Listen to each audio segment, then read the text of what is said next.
I'm here to audition for your program. Hi, how are you? Name and number. Yeah, it's Fancy McFancy Pants. Oh, yeah, I don't know my number.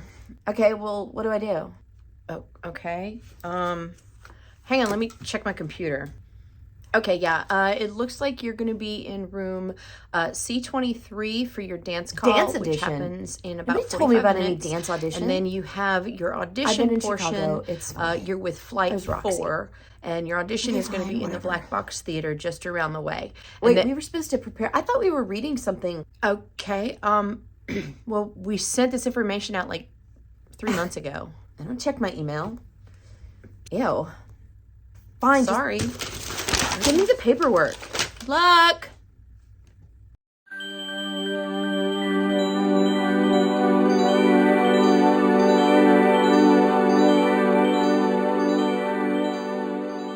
Hi, welcome back. This is episode 4, the final installment of To College or Not to College, and we are tackling the audition day today. We're going to talk about what to expect during your day, what should you wear, what you should not wear. If you can't make an audition, what you should do when you film your audition, if you've been invited to film your audition. So this is the final episode of this installment, but I have a lot more content coming to this channel, so don't fret, keep continuing back in. But first, let's dive in. Disclaimer, I am some random chick on the internet. I'm speaking from experience, education, and personal insight. It's audition day. Be ready for a very long day. It's probably going to start around 8 o'clock or 9 in the morning and may or may not go until late afternoon. How you get ready for that long day is you need to bring water.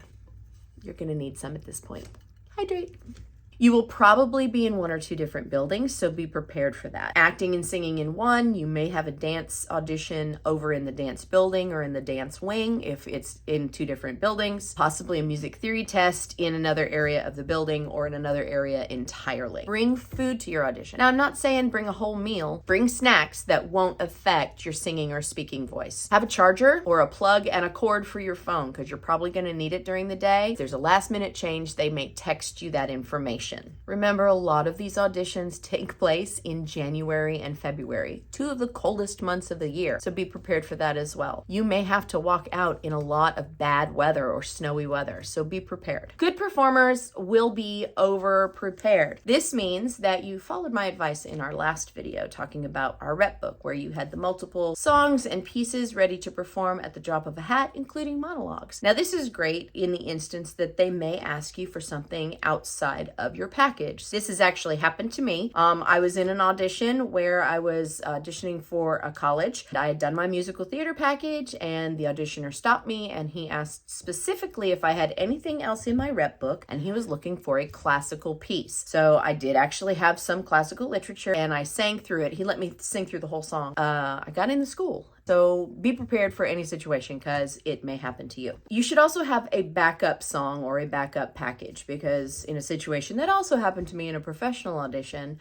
I was walking past an audition room and I heard someone singing with the accompanist the exact cut of the exact same song that I was singing. And I decided really quickly that I wanted to stand out and be memorable, so I got into my rep book and pulled out a piece that I knew had gotten me roles before and had been successful for me before, and it was a great audition. Be prepared, be over-prepared. You cannot be prepared enough. So when you get into the room, don't rush. Breathe. Smile, be pleasant, talk to your accompanist, breathe, give yourself a beat before you start your package, and then breathe because you're gonna do great. Hydrate. And now it's time for your dance call. When you go into your dance call, you wanna make sure you have proper dance attire. Now, that usually means dance shoes and some sort of dance wear. Now, there are specific school programs that will ask for specific attire, namely skin tone ballet tights, matching ballet slippers, and a black leotard for women. For men, it will be a white form-fitting t-shirt, compression shorts, black tights, and black ballet shoes. And they can be really strict about this, so make sure that you know these things ahead of time. You'll also need to make sure you have a pair of tap shoes, ballet shoes, and or jazz shoes. That should get you through the audition. Really check into the requirements for attire, because that could be really embarrassing if you show up unprepared. It may not be possible, but try and warm up before your dance audition. It'll help you get through the call because they'll run through movements really, really quickly, and you'll need to make sure you're already warm and ready to go. So it'll also help you kind of zone in and be chill as you go into your dance call. Now remember, every school runs their auditions differently, so don't be afraid to ask questions at the desk. Headshots and resumes. You should bring one to your audition. Now, ideally, you should have them professionally done, but if you can't afford them, make sure you get someone who can take really good photographs. Make sure you're well lit and that you don't change your appearance from the time of your photograph to the time of your audition. It also means please don't over Photoshop your photos. We want you to look like you do in your picture. We don't want this stranger showing up. We look up from your headshot and all of a sudden they're two different people. And I've seen that before, and it's shocking. Don't do it. Your resume should be printed on the back of your headshot. Glued, if not, if you can't afford to get them printed on the back. And if you can't do that, you want to make sure it's stapled to your headshot. Make sure you have your name and your contact information at the base of your headshot so people can find you even if they don't have your resume. Do not put your personal phone number or address on your headshot. There are a lot of crazy people out there, y'all, and you do not know where that vital information is going to go or whose hands it's going to be in. Please stay safe. This is for my high school kids. Y'all need to be checking your emails. I know you've got 6 accounts out there that have about 1,000 unread emails in there. You have to check your email. You need to check them on a daily basis because you never know what a college is going to be sending you before your audition. You'll end up like Fancy and she not know what she has to prepare, what she even has to do. So the next portion is for actually being in the room, and I call them the 3 Ps: presence, presentation, and performance. This is mostly what to wear and what not to wear during an audition. This is actually the most frequent question I get when preparing folks for auditions. You got to dress for success, but you also need to dress as who you are and the person you are perceived as. You want to remember 2 things. Do I feel great? And can I move in this thing? You don't want to be encumbered by the clothing you're wearing. Either it's too tight, too big, too short, too long. Remember that as you're picking out your outfit for your big day. Skirts. Don't wear one that's too short. And it's for this reason. You may be up on a raised platform over the auditioners. Think about it. Is that really the impression you want to leave the room with? Tops. Do not pick a top that is too low cut or too much of a crop top. Remember, you're not going to the club. Think of this as a business meeting. Look at yourself in the mirror and say, is this the outfit that makes me feel good, that makes me look good, that I feel comfortable in, as well as being able to express myself creatively? Heels and other shoes. Really be thinking about the shoes you wear. Are you going to be in pain by noon? If your shoes fit like your favorite sneakers, wear them. Be happy in them, but know that you're going to be in them for a long time. Hair. For the love of Dolly Parton and all of her beautiful wigs, please get your hair out of your face. You are literally going into a profession where we want to see your face and your eyes. Look, you can be dark and smoldering off stage and out of the audition room, but when you're on stage and in the audition room, get the hair out of your face. We don't want to see that in your face. You're not performing, your hair is performing. Look, if you have problems with what you wear and the way you have your hair done, you probably should choose another profession because you're going to be wigged or you're going to have to change your hair for roles. It's just a fact of life. Presence, number 2. This one is a little harder to explain and it's even harder to teach because it's just something in the person. The best way I can explain it is that body language actually speaks volumes. Are you confident or are you cocky? Are you easygoing or are you lazy? The people behind the table can see that when you walk across to go to your mark. Practice walking into a room. Have people talk to you about what they see as you walk into the room. Think of it as an acting exercise. Gum. Fresh breath, yes, but ew. Performance. In all honesty, it will be what it will be. Remember, you perform what you practice. So, you practice half-assed, it's going to be a half-assed performance. But there's going to be other people out there who aren't as talented as you, but they are outworking you daily. So don't be outworked by somebody. Don't be your own worst enemy. Working with an accompanist. This is going to be a whole other YouTube episode because there's so much to dive into and so much information, but I'm going to give you the Reader's Digest version. You should have at least worked with an accompanist once before your audition, if only to hear what your piece sounds like without an accompaniment track or without a karaoke track from the YouTubes. All right. And second, you need to have a musical vocabulary. When you approach an accompanist or a pianist, you need to greet them. They are human and they want to help you. You're a team now, okay? So thank them and introduce yourself. Hi, my name is. Thank you so much for being here. Next, you want to tell them the name of your song and the show that it came from. Give them a tempo.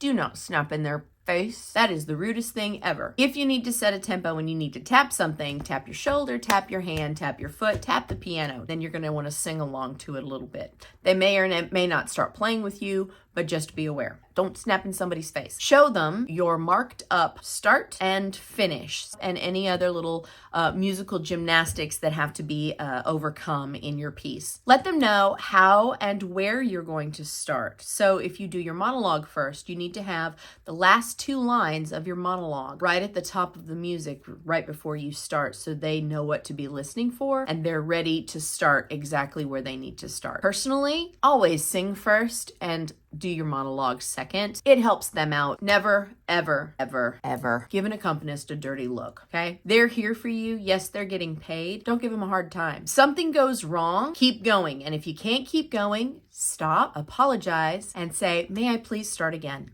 You'd be surprised how many times people will say yes if you're just kind about it. Music theory placement test. It's kind of terrifying, but maybe not as terrifying as it sounds. This is a test to see if you have any music theory or music vocabulary knowledge. It's going to show professors what you already know or what you don't know. Usually for most musicals or musical theater degrees, they're going to have music theory 1 and theory 2. And this is just a basic knowledge of recognizing notes on a staff, key signatures, how to read dynamics, and other musical vocabulary. It's also going to teach you how to sight read. These are all skills that you absolutely have to have in the professional world, especially if you're a musical theater performer. Don't be stressed about this test, okay? Answer what you can. Don't answer what you don't know. It's okay. Even if you leave the whole thing blank, it's not going to matter and it won't affect your audition. They just need to know where to place you. Don't panic. Now, some auditions may have a Q&A time or an interview process. Now, doesn't mean all schools are going to do this, but here's some potential questions that you could be asked. Why this school? What other schools are you applying for? What will you do if you cannot do theater professionally? How can this degree program benefit from you being a part of it? In other words, what do you bring to the table? Where do you see yourself in 5 to 10 years? Now, fun thing about question and answers is you can also ask some questions too. What do you love about this university or this university program? Why did you choose to come and work at this university? What connections to the professional world are offered in addition to our education? Do you allow freshmen or undergrads on stage? When will I likely see stage time? Am I allowed to perform outside of the university? And if so, must I obtain permission? How often is that permission granted? Is there a class that will be offering business of the business where I can learn about performance contracts, unionizing, taxes, and branding? Where do you see this program going in 5 to 10 years? All right, so you can't get to the audition because it's too expensive or too far away. Here's some tips for a great filmed audition. Film in a quiet space with good lighting and a good mic. Now, this is the most important thing. Ask if you can film in your school theater or a quiet room where there's not a lot of noise going on around you and there's no big echo and there's a simple background as well. We want to remember you. You don't have to have a fancy camera. Most phones today have great filming capabilities and great sound. Use those to your advantage. Get somebody to help you too. Film your audition horizontal, not TikTok portrait, okay? You want to film the top half of your body, which means from the top of your head with a little head space to about your waistline, unless you've been directed to do otherwise. Make sure you have good lighting. You don't want to be overexposed or underexposed. We want to make sure we can see you. Keep your hair out of your eyes. Can't remember what I said. Go back about 5 minutes. Dress to impress. Also, go back about 5 minutes. Ideally, you should film with a live pianist or accompanist. But if you can't afford that or you can't arrange it, make sure you're using a good external speaker where you can balance between your singing voice and what you're hearing. We want to make sure that we can hear both simultaneously and that one isn't being covered by the other. Make sure you do several different takes and then pick out the best one. Slating. This can vary from school to school, so make sure you get the correct information. But basically a slate is you're saying your name and what you're performing, and then any other additional information that the school is needing from you. Every institution is different, and I've heard lots of different ways to do it. When in doubt, ask. I hope you've gotten some really good information for your college auditions and that it's encouraged you to pursue your passion. Come back for more as I continue to pull back the curtain, as it were, of life in theater after college. I'm going to be talking about being an educator in high school and in college programs, being an educator who has suddenly found out that they're in charge of the spring musical, what it's like to be living the gig life outside of major hubs like New York City or California. Thanks again. I appreciate you coming back. Don't forget to like and subscribe. Look out for my next video coming out, and break a leg during audition season. And scene.